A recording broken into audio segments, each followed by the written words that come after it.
ఈ రోజున రేపు 17వ తేదీన చిలకలూరిపేట వద్ద గౌరవ ప్రధానమంత్రి నరేంద్ర మోడీ గారు హాజరవుతుండగా టీడీపీ, జనసేన, బీజేపీ మూడు పార్టీలు కూడా సంయుక్తంగా నిర్వహించబడేటువంటి భారీ బహిరంగ సభా కార్యక్రమానికి సంబంధించి ఏర్పాట్లు పర్యవేక్షించడం కోసం నిన్ననే మూడు పార్టీల నాయకులతో 13 కమిటీలని ఏర్పాటు చేయడం జరిగింది.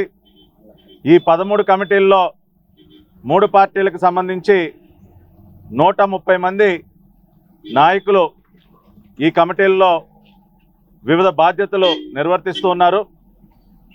ఈ కమిటీ సభ్యులందరితో ఈ రోజున మరి మా పార్టీ జాతీయ ప్రధాన కార్యదర్శి నారా లోకేష్ గారు, రాష్ట్ర అధ్యక్షులు అచ్చెన్నాయుడు గారు, అదేవిధంగా జనసేన పార్టీ వైపు నుంచి సీనియర్ నాయకులు అయినటువంటి గాదే వెంకటేశ్వరరావు కానివ్వండి, భారతీయ జనతా పార్టీ నుండి మరి పాతూరు నాగభూషణం గారు, ఇంకా ఇతర సీనియర్ నాయకులు వీళ్ళందరూ కూడా ఈ సమావేశంలో పాల్గొని ఏర్పాట్లకు సంబంధించి అన్నీ కూడా పర్యవేక్షించడం జరిగింది.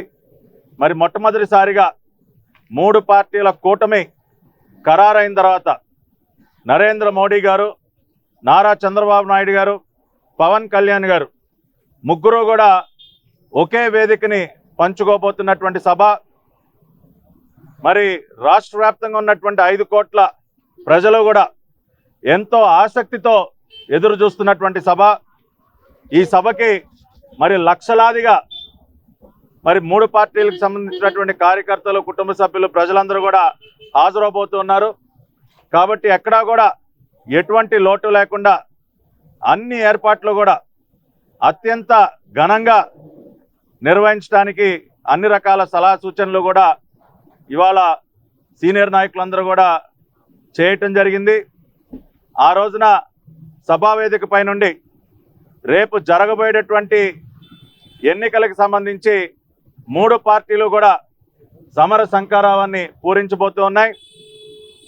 మరి వచ్చేటటువంటి ప్రజలకి ఎటువంటి ఇబ్బంది కలగకుండా వారికి మంచినీటి సౌకర్యం కానివ్వండి, మజ్జిగ కానివ్వండి, వారికి భోజనానికి సంబంధించిన ఏర్పాట్లు కానివ్వండి, అదేవిధంగా మరి మొన్నటి వరకు ఆర్టీసీ వైపు నుంచి కొంత ఇబ్బంది ఏర్పడినా ఇప్పుడు ఆ ఇబ్బంది తొలగిపోయింది. మరి ఆర్టీసీ వారు కూడా బస్సులు ఏర్పాటు చేయడానికి ముందుకొచ్చారు. కాబట్టి డిపోల వారీగా ఆర్టీసీ బస్సులను కూడా సమకూర్చుకుంటూ ఉన్నాం. అదేవిధంగా ఆదివారం సభ నిర్వహిస్తుండటంతో మరి ప్రైవేటు కాలేజ్ యాజమాన్యాలను కూడా మరి బస్సుల్ని ప్రొవైడ్ చేయమని అడుగుతున్నాం. రేపు ఉదయం 9:32 చిలకలూరిపేట వద్ద బొప్పూడి గ్రామం పరిధిలో మరి సభా ప్రాంగణంలో భూమి పూజ కార్యక్రమం కూడా ముగ్గురు పార్టీల నాయకులు పాల్గొంటున్నటువంటి సందర్భంలో జరుగుతుంది. నారా లోకేష్ గారు స్వయంగా రేపు జరగబోయేటటువంటి ఈ భూమి పూజ కార్యక్రమంలో కూడా పాల్గొంటూ ఉన్నారు. రేపు భూమి పూజ జరిగిన తర్వాత మరి అన్ని రకాలుగా కూడా పనులన్నీ కూడా ప్రారంభమవుతాయి. మరి డయాస్కి సంబంధించి ప్రధానమంత్రి గారు హాజరవుతున్నారు కాబట్టి మరి ఎస్పీజీ వారి డైరెక్షన్ కూడా తీసుకుని అక్కడ ఏర్పాట్లు చేయటం, అదేవిధంగా జాతీయ మీడియా కూడా పెద్ద ఎత్తున ఈ సభకి హాజరవుతున్నటువంటి సందర్భంలో మరి మీడియా పరంగా మీడియా కమిటీలో ఉన్నటువంటి మేమందరం కూడా మరి అన్ని జాగ్రత్తలు కూడా తీసుకుంటూ ఉన్నాం. మూడు పార్టీలకు సంబంధించి పెద్ద ఎత్తున వాలంటీర్స్ అందరూ కూడా ఈ సభా కార్యక్రమ ఏర్పాట్లలో పాల్గొంటూ ఉన్నారు. కాబట్టి మొత్తం కూడా ఏర్పాట్లకు సంబంధించి పూర్తి సమీక్ష ఇప్పుడు జరగటం జరిగింది. ఖచ్చితంగా ఆంధ్రప్రదేశ్ రాష్ట్ర చరిత్రలో మునిపెన్నడూ జరగని విధంగా రేపు 17వ తేదీన తెలుగుదేశం, బీజేపీ, జనసేన పార్టీల యొక్క సంయుక్త సభ జరగబోతా ఉంది. ఈ 4-5 రోజుల పాటు కూడా చంద్రబాబు నాయుడు గారు కూడా గట్టిగా మరి అందరు నాయకులు కూడా చెప్పడం జరిగింది. మిగతా అన్ని కార్యక్రమాలు పక్కన పెట్టి రేపు జరగబోయేటటువంటి సభ విజయవంతం చేయాలని చెప్పి కూడా వారు ఒక పిలుపునివ్వటం, అదేవిధంగా ఈరోజు కూడా లోకేష్ గారు, అచ్చెన్నాయుడు గారు వీరందరూ కూడా ఆ రకంగా దిశానిర్దేశం చేయటం జరిగింది. కాబట్టి తప్పనిసరిగా మూడు పార్టీల యొక్క సంయుక్త కృషితో రేపు ఒక చరిత్ర సృష్టించబోతున్నాం. రేపు జరగబోయేటటువంటి సభతోనే, చిలకలూరిపేట సభతోనే జగన్ రెడ్డి పతనానికి ఒక పునాది వేయబోతున్నాం. జగన్ రెడ్డి ప్రభుత్వం యొక్క పతనం రేపు 17వ తేదీ సభ వేదికపై నుంచే మరి ఒక పూరించబడేటువంటి ఒక సమర సంకారం ద్వారా అది ప్రారంభమవుతుందని కూడా తెలియజేస్తూ ఇప్పుడు మరి భారతీయ జనతా పార్టీ వైపు నుంచి సామినేని యామిని శర్మ గారు కూడా మాట్లాడతారు. ఆ విషయం గురించి చాలా 3 రోజులే ఉంది, 3-4 రోజుల తక్కువ సమయం ఉంది. కానీ ఈ సమయంలోనే అన్ని రకాల వసతులు కల్పిస్తూ లక్షలాది మంది, ఎందుకంటే ఈరోజు నీ రాష్ట్రం ఎదురు చూస్తోంది. 5 సంవత్సరాల పాలన చూసిన తర్వాత ప్రజలు ఎదురు చూస్తున్నారు. ఇక మీదటైనా సరే ఈ అరాచక పాలన నుంచి మాకు విముక్తి కావాలి అని చెప్పని ఈ రోజున ఎదురు చూస్తున్నటువంటి ప్రజలకి ఒక ఆశా చిహ్నంగా రాబోయే రోజుల్లో ఎన్డీఏ ప్రభుత్వం ఈ రాష్ట్రంలో ఏర్పడబోతోంది. ఈ జగన్ ప్రభుత్వము దిగిపోయి మరొకసారి ఇటువంటి పాలన రాష్ట్రంలో రాకుండా చేయడం కోసమని 17వ తేదీన జరగబోయేటటువంటి బీజేపీ, టీడీపీ, జనసేన ఆధ్వర్యంలో 3 పార్టీల ఆధ్వర్యంలో పెద్ద ఎత్తున బహిరంగ సభ జరగబోతోంది. 2014లో చూసాము దేశవ్యాప్తంగా మోదీ వేవ్, 2019లో చూసాము మోదీ వేవ్. ఇప్పుడు కూడా మళ్ళీ నరేంద్ర మోదీ గారు అబ్కీ బార్ 400 అని చెప్పని ఈసారి కూడా 400 సీట్లు ఖచ్చితంగా దేశవ్యాప్తంగా వస్తాయి, ప్రజలు ఆశీర్వదిస్తారు అని చెప్పని బలంగా నమ్ముతున్నాము. రాష్ట్రంలో కూడా ఈ పాలన పోయి అత్యధిక స్థానాలను గెలుచుకుంటూ ఎన్డీఏ ప్రభుత్వాన్ని ఏర్పాటు చేయబోతోంది. ఆ ఎన్డీఏ ప్రభుత్వం అంటే విజయానికి సంకేతంగా మొట్టమొదటి అడుగుగా 17వ తేదీన జరగబోయే బహిరంగ సభ ఉండబోతోంది. దీనికి సంబంధించినటువంటి ఏర్పాట్లు అన్నీ చకచక జరిగిపోతున్నాయి. 3 పార్టీల నుంచి కూడా సమన్వయ కమిటీలు, ఇతర కమిటీలు కూడా ఇప్పుడు చర్చించుకోవడం జరిగింది. ఈ రాష్ట్రంలో 99% సహజ వనరులని కొల్లగొట్టింది ప్రస్తుత వైసీపీ ప్రభుత్వం. 99% హామీలు నెరవేర్చామన్నారు. నెరవేర్చింది హామీలు కాదు, ఈ రాష్ట్రంలో ఉన్న ఇసుక దగ్గర నుంచి ఆకాశం వరకు అన్నట్టుగా మొత్తాన్ని తవ్వి దోచుకొని దాచుకొని ఈ రోజున అరాచక పాలన చేస్తున్నారు. అటువంటి పాలన పోవాలి అంటే దానికి ఎన్డీఏ ప్రభుత్వమే సరైనటువంటిది. దేశవ్యాప్తంగా మన రాష్ట్రంలో కూడా ఇప్పటికే గడిచిన 10 సంవత్సరాల్లో అనేక సంక్షేమ పథకాల అభివృద్ధి కోసం భారతీయ జనతా పార్టీ లక్షల కోట్ల నిధులను కూడా ఇవ్వడం జరిగింది. రాబోయే 5 సంవత్సరాల్లో కూడా మరింతగా ఈ రాష్ట్రాన్ని అభివృద్ధి చేసి దేశంలోనే తలమానికంగా కూడా ఈ ఆంధ్రప్రదేశ్ రాష్ట్రం అభివృద్ధి పదాన నిలబెట్టబోతోంది అని చెప్పడానికి కూడా ఈ 17వ తేదీన సభాముఖంగా కూడా ప్రజలందరూ కూడా తెలుసుకుంటారు. భారత్ మాతాకి జై. జనసేన పార్టీ తరపు నుంచి హరి గారు రేపు 17వ తారీఖున చెకూరుపేట బొప్పుడి గ్రామంలో జరగబోతున్న సభ. దేశం మెచ్చిన నేత మోదీ గారు 40 సంవత్సరాల సుదీర్ఘ రాజకీయ అనుభవం, తెలుగు జాతి కీర్తిని విశ్వవ్యాప్తం చేసేటువంటి నారా చంద్రబాబు నాయుడు గారు, అలాగే పోరాట యోధుడు, ఈనాటి యువతకి ఆదర్శం పవన్ కళ్యాణ్ గారి ముగ్గురు కూడా ఒక స్టేజీ మీద చూస్తాం అనేది ఎప్పుడో 2014లో చూసాం. అలాంటి మంచి దృశ్యాన్ని రేపు మనం 17వ తారీఖున చూడబోతా ఉన్నాం.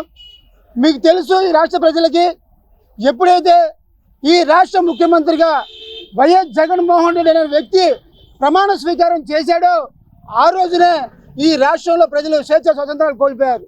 చివరికి సోషల్ మీడియాలో ఒక చిన్న పోస్ట్ పెట్టినా కూడా వారిని హింస పెట్టినటువంటి సందర్భాలు. ఇటువంటి పరిస్థితుల్లో ఈ రాష్ట్రానికి ఈ అరాచక శక్తి నుంచి విముక్తి కలిగించడానికి వైసీపీ విముక్త ఆంధ్రప్రదేశ్ కోసం త్రిమూర్తులు కలుస్తున్నటువంటి ఈ సభ నభూతో నా భవిష్యత్ అనే విధంగా జరుగుతూ ఉంది. దీనికోసం ఇప్పుడే సమీక్ష జరిగింది. తెలుగుదేశం పార్టీ జాతీయ ప్రధాన కార్యదర్శి లోకేష్ బాబు గారు, అలాగే బీజేపీ నుంచి పెద్దలు, జనసేన పార్టీ నుంచి పెద్దలు కూడా ఒక సుదీర్ఘమైనటువంటి ప్రణాళిక, ఎందుకంటే ప్రధానమంత్రి గారు అలాగే చంద్రబాబు నాయుడు గారు, పవన్ కళ్యాణ్ గారు పాల్గొన్నటువంటి ఈ కార్యక్రమాలు ఎక్కడా కూడా ఎట్లాంటి చిన్న అవాంఛనీయ సంఘటన జరగకుండా 130 మందితో ఒక కమిటీ వేయడం జరిగింది. ఎక్కడ ఎవరు ఏ బాధ్యతలు నిర్వహించాలని చెప్పి లోకేష్ గారు ప్రతి ఒక్కరు కూడా దిశానిర్దేశం చేయడం జరిగింది. అదేవిధంగా మేము ముందుకు వెళ్తాం. ఎక్కడ ఎలాంటి జరగకుండా చూసే బాధ్యత మా కమిటీ మీద ఉంది. కాబట్టి రాష్ట్ర ప్రజలు కూడా ఈ విముక్తి ఈ వైసీపీ మీద వ్యక్తి చెందిపోయి ఉన్నారు.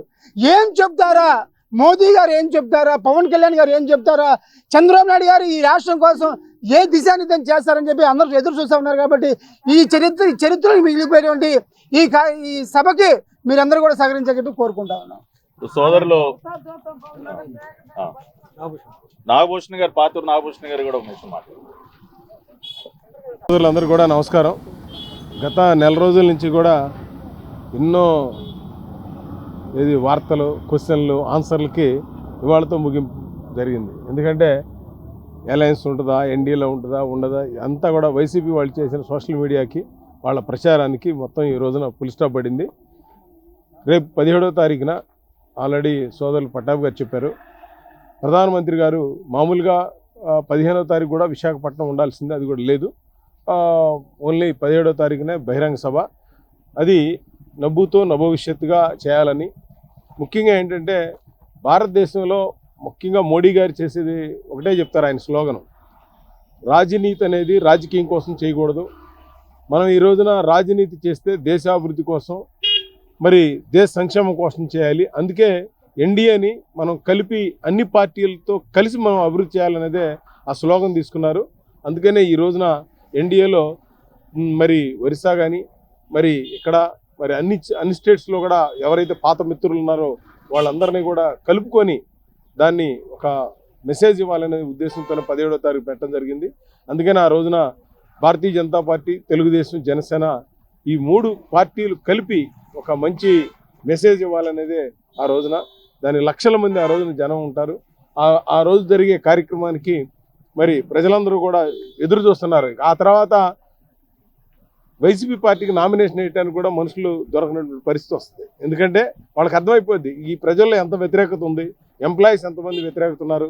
మనం చూసాం, మన కట్టెదురుగానే ఒక 200 కోట్లు పెట్టి శంకుస్థాపన చేసి మనం ఈ పక్కనే చూసాం. అది ఒక్క ఇంచు కూడా పని, ఈ 4 లైన్ అని చెప్పి హడావుడిగా 50 లక్షలు ఖర్చు పెట్టారు ఆ ఒక్కరోజు శంకుస్థాపనకి.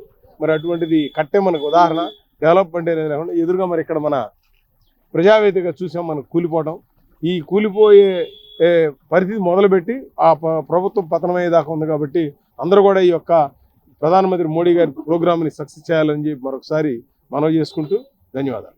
చివరిగా టీడీపీ జాతీయ అధికార ప్రతినిధి జీవీ. అందరికీ నమస్కారం అండి. చాలా విషయాలు పట్టాభి గారు, పాతూరు నాగభూషణ్ గారు వాళ్ళు చెప్పడం జరిగింది.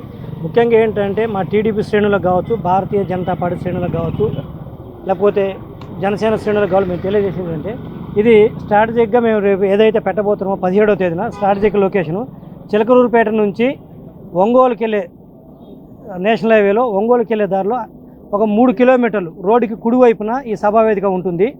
అంటే చిలకలూరుపేట నుంచి ఒంగోలుకి వెళ్ళే జాతీయ రహదారిలో ముప్పూడి గ్రామం దగ్గర, అంటే ఒక 3 కిలోమీటర్లు దాదాపు 15 లక్షల మంది రావడానికి అవకాశం ఉంటుంది.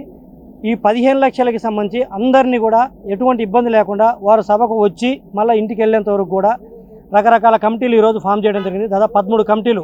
అది భోజనాల దగ్గర నుంచి సదుపాయాలు కావచ్చు, లేకపోతే స్టేజ్ కమిటీ కావచ్చు, మిగతా వైద్యానికి సంబంధించినటువంటి అంశం కావచ్చు, డ్రింకింగ్ వాటర్ కావచ్చు, మిగతా అన్ని అంశాలు. ముఖ్యంగా మీకు మీడియా వాళ్ళకు కూడా వచ్చిన వారికి భోజన సదుపాయం కావచ్చు, లేకపోతే మీకు వెహికల్స్ కావచ్చు, లేకపోతే పీసీఆర్కి సంబంధించిన ఫెసిలిటీస్ కావచ్చు, మొత్తం కూడా అక్కడ ఎటువంటి ఇబ్బంది లేకుండా అన్ని అరేంజ్మెంట్స్ పక్కా జరుగుతున్నాయి. 13 కమిటీలు ఈ 4 రోజులు వర్క్ చేస్తవి.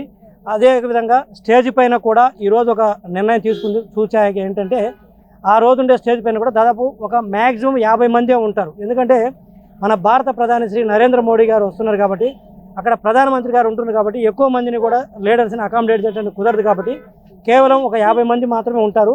మిగతా గ్యాలరీస్లో ఇక రాష్ట్ర స్థాయి లీడర్స్ కావచ్చు, లేకపోతే కోర్ కమిటీలో ఉండే వాళ్ళు కావచ్చు, మిగతా వాళ్ళందరూ కూడా గ్యాలరీస్లో ఉండడం జరుగుతుంది. ఆ రోజు కూడా ముఖ్యంగా స్పీచ్ కూడా 3 ఉండడానికి అవకాశం ఉంటుంది. 1 మన భారత ప్రధాని శ్రీ నరేంద్ర మోడీ గారిది, 2 శ్రీ నారా చంద్రబాబు నాయుడు గారిది, 3 పవన్ కళ్యాణ్ గారిది. వారు ఏ అంశాలు మాట్లాడేది ఏంటనేది ఆ రోజు అక్కడ వస్తుంది. బట్ మాట్లాడటానికి 3 అవకాశం ఉంటుంది. మీటింగ్ వచ్చేసరికి దాదాపు 4 గంటల నుంచి సాయంత్రం 6 గంటల వరకు జరుగుతుంది. వచ్చేవారందరూ కూడా ప్రజలను కూడా గమనించవలసిన కోరేది ఏంటంటే లొకేషన్ కూడా వెరీ స్ట్రాటజిక్ లొకేషను. టైమింగ్స్ ఇవి. మీరు వచ్చేటప్పుడు కూడా వారికి ఆ నియోజకవర్గాల నుంచి వచ్చేటప్పుడు కూడా వారు వెహికల్స్లో వాళ్ళకి భోజన సదుపాయాలు కావచ్చు, వాటర్ కావచ్చు, వాళ్ళకి అరేంజ్ చేయడం జరుగుతుంది. ఇక్కడికి వచ్చిన తర్వాత కూడా ఎవరికైనా వాటర్ కావచ్చు, అది ఎంత ఉంటుంది. అదేవిధంగా వెళ్ళేటప్పుడు కూడా వారికి దారి పొడవునా భోజనాలు కూడా అరేంజ్ చేయడం జరుగుతుంది. సో సభకు వచ్చే పార్టీ శ్రేణులు కావచ్చు, ప్రజలకు కావచ్చు, ఎటువంటి ఇబ్బంది లేదు. అందరూ కూడా రావచ్చు హ్యాపీగా. ఎటువంటి ఇబ్బందులు కూడా కలగవు. 15 లక్షల మంది దాదాపు ఆ రోజు సభకు అటెండ్ అవ్వడం జరుగుతుంది. దయచేసి అందరూ వచ్చి సభను జయప్రదం చేయవలసిందిగా కోరుకుంటూ సెలవు తీసుకుంటున్నాను.